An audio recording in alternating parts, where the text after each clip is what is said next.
क्या आपके घुटने चढ़ाई चढ़ते वक्त दर्द करते हैं? क्या उठने बैठने में हड्डियों से आवाज आती है? या जिस्म कमजोर लगता है या जैसे अंदर से ताकत खत्म हो गई हो?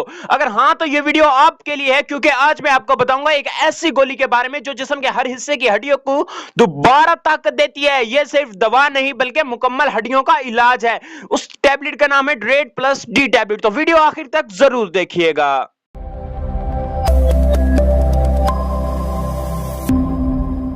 प्लस डी एक ताकतवर दवाई है जो इन लोगों के लिए दी जाती है जिनकी हड्डियां कमजोर हो गई हो या जिस्म में विटामिन डी और कैल्शियम की कमी हो। इसमें दो अज़ा पाए जाते हैं, एक है एलेंड्रोपिया यानी कि जो हड्डियों को टूटने से रोकता है, और दूसरा है बड़ा विटामिन डी3 जो कैल्शियम को जिस्म में जज्ब करता है। यह दवा खासतौर पर यानी कि ऑस्टियोपोरोसिस यानी कि हड्डियों के पतले होने की बीमारी में डॉक्टर तजवीज करते हैं, और ये वंस वीकली यानी हफ्ते में एक बार ली जाती है। तो इसके इस्तेमालात की बात करते चले तो यह बुढ़ापे में हड्डियों की कमजोरी के लिए बेस्ट होती है। कमर या घुटनों के दर्द जिनकी वजह से कैल्शियम की कमी हो जाती है, खवातीन में मेनोपॉज के बाद हड्डियों की कमजोर होना या फ्रैक्चर के बाद हड्डियों की बहाली, और उन लोगों के लिए